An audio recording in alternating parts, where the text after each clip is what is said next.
5, 4, 3, 2, 1, 0.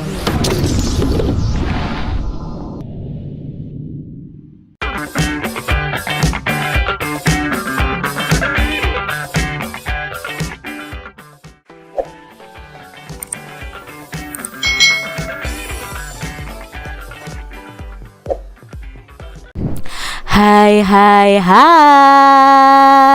selamat datang di channel YouTube Kak Citra.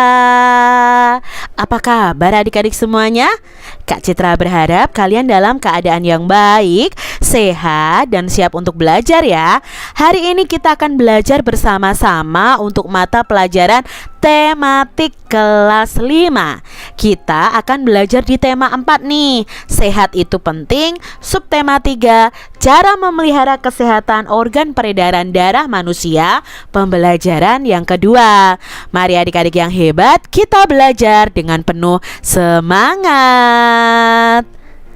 Adik-adik perhatikan gambar berikut ini.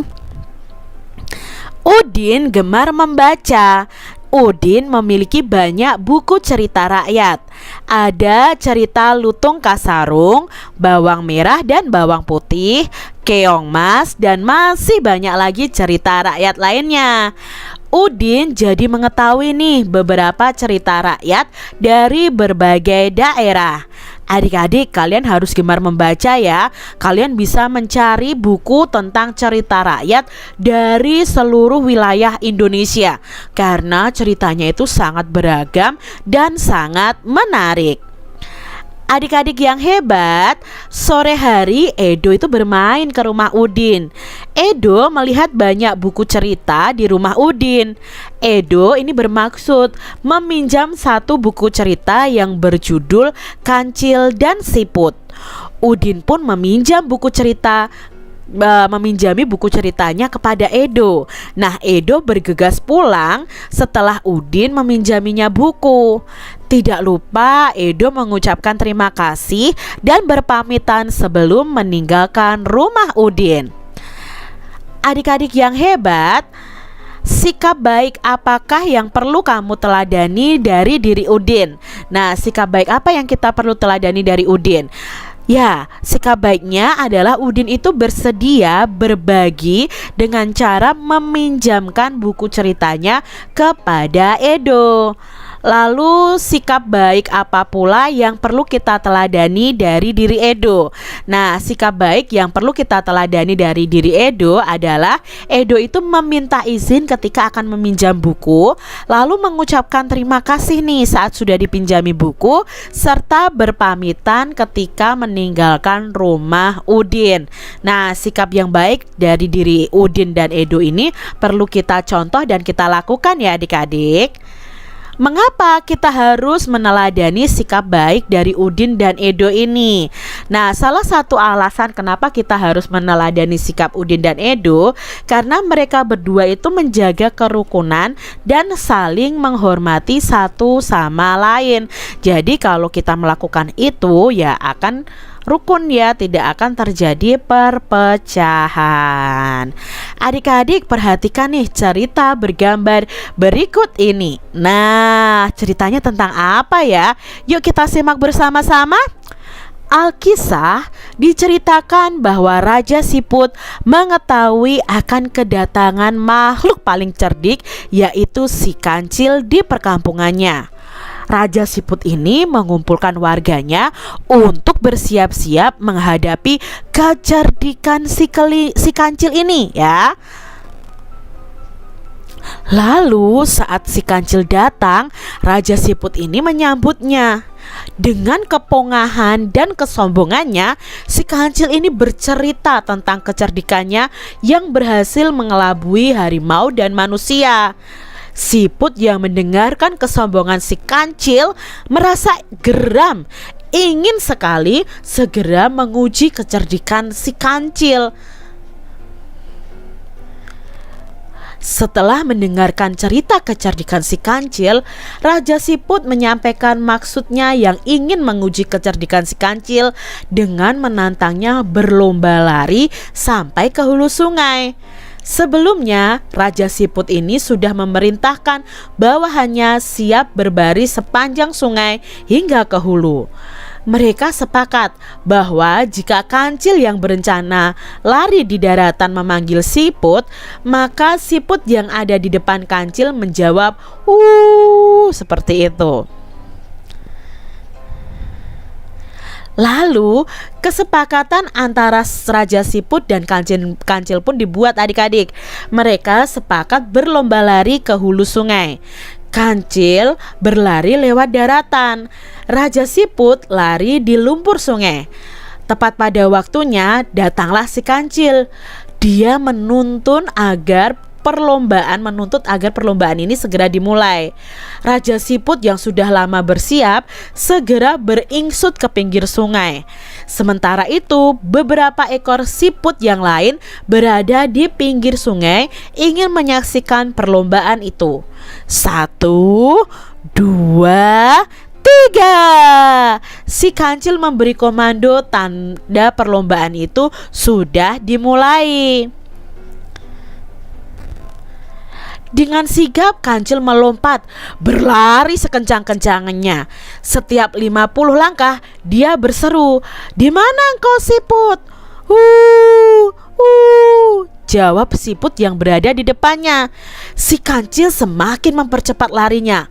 Lalu terdengar lagi si kancil berseru, "Di mana engkau siput?" Kembali terdengar jawaban siput telah berada di depannya. Si kancil menjadi marah. Ya, di sini kancil menjadi marah karena siput selalu berada di depannya dan kian memperkuat larinya. Nah, setiap kali dia berseru itu selalu dijawab oleh siput yang telah berada di depannya. Demikian seterusnya. Si kancil tidak dapat mengalahkan siput dalam perlombaan itu. Dia tidak dapat menerka taktik yang dipakai oleh Raja Siput dan anak buahnya. Akhirnya dia merasa kelelahan adik-adik. Sambil menggerutu dengan nafas terengah-engah, sang kancil pun berkata, "Hai siput, mulai hari ini aku nyatakan bahwa engkaulah binatang paling cerdik dan dapat mengalahkan aku. Selamat tinggal." Setelah itu sang kancil pun melompat dan lari menghilang dari perkampungan siput. Nah, itu tadi ya adik-adik ya, cerita siput dengan si kancil ini ya. Sekarang tinggallah siput-siput itu bergembira ria. Mereka telah bekerja keras, bergotong royong, serta dapat membina persatuan dan kesatuan. Sangat menarik ya adik-adik ya ceritanya ya. Nah, berdasarkan cerita bergambar di atas, siapakah yang memiliki sikap sombong dan pongah? Lalu bagaimana pendapat kalian terhadap sikap tersebut adik-adik? Nah, yang memiliki sikap sombong dan pongah itu tentunya adalah kancil. Nah, sikap tersebut itu merupakan sikap yang tidak baik ya adik-adik ya, karena itu memandang rendah orang lain dan menganggap dirinya itu yang paling hebat. Nah, sikap ini tidak boleh ditiru, karena kesombongannya pula kancil ini berhasil dikalahkan oleh siput dengan kecerdikannya. Adik-adik yang hebat, kamu telah membaca nih sebuah cerita bergambar atau disebut dengan cergam. Cergam itu adalah cerita bergambar. Nah, adik-adik tentu juga bisa loh membuat cerita bergambar seperti tadi ya. Lalu apa sebenarnya cerita bergambar dan bagaimanakah cara membuat cerita bergambar? Yuk kita pelajari bersama-sama. Cerita bergambar. Nah, adik-adik, cerita bergambar ini atau cergam ya, itu adalah kependekannya ya. Cergam itu adalah kependekan dari cerita bergambar. Nah, cergam ini mengandung pengertian itu adalah perpaduan gambar dan teks yang berbaur menjadi satu kesatuan serta mengandung keindahan dan cerita yang bermakna. Nah, inilah yang dimaksud dengan cerita bergambar. Lalu apakah yang dimaksud dengan gambar bercerita? Nah, ada lagi ya. Gambar bercerita ya. Cerita bergambar atau disebut dengan komik Nah, adik-adik pasti pernah kenal ya yang namanya komik, buku komik. Adalah suatu bentuk seni yang menggunakan gambar-gambar yang tidak bergerak dan disusun sedemikian rupa sehingga akan membentuk jalinan cerita. Nah, gambar tersebut dapat bercerita tentang persoalan kehidupan sehari-hari ataupun peristiwa tertentu. Sebuah gambar bercerita harus dapat menunjukkan proses suatu kejadian yang saling terkait atau berkesinambungan dari sebuah cerita atau sebuah kejadian. Jadi kalau kalian membuat cerita bergambar, ceritanya atau gambarnya itu harus berkesinambungan ya, dari sebuah cerita yang kalian buat tadi. Lalu langkah-langkah membuat gambar bercerita itu bagaimana? Langkah yang pertama adalah tentukan dulu nih ide atau gagasan atau tema cergam yang ingin kalian buat ya. Temanya apa dulu? Lalu tentukan karakter atau tokoh utamanya dan karakter dari tokoh pembantunya yang ada dalam cerita kalian. Setelah itu langkah selanjutnya adalah membuat alur sederhana secara garis besar yang menggambarkan isi cerita. Kemudian masing-masing bisa kalian kembangkan nih dari alur yang kalian buat itu. Lalu kalian mulai menggambar sesuai alur cerita yang telah kalian buat. Itu ya langkah-langkah membuat cerita bergambar. Nah, adik-adik telah memahami nih langkah-langkah membuat cerita bergambar. Sekarang coba kamu praktekkan membuat gambar ya, cerita dengan satu adegan gambar saja tentang suatu hari Kancil sedang berbicara serius dengan kura-kura. Nah, kalian bisa gambar di buku gambar kalian masing-masing. Contohnya seperti ini nih. Ini adalah gambarnya, lalu ada ceritanya. Suatu hari Kancil sedang berbicara serius dengan kura-kura. Kancil selalu mengejek kura-kura dengan kata-kata yang menyakitkan. Kau adalah binatang yang terlambat di dunia, apalagi apabila sedang jalan. Bahkan tidak tahu cara bergegas. Lucu sekali engkau ini. Aku yakin kau tidak dapat mengalahkanku bila kita berlomba lari. Nah, ini satu adegan saja nih adik-adik ya, ketika Kancil berbicara dengan kura-kura. Coba adik-adik gambarkan ya di buku gambar kalian masing-masing. Nah, tahukah adik-adik bahwa Kancil ini termasuk hewan mamalia ya, atau hewan menyusui.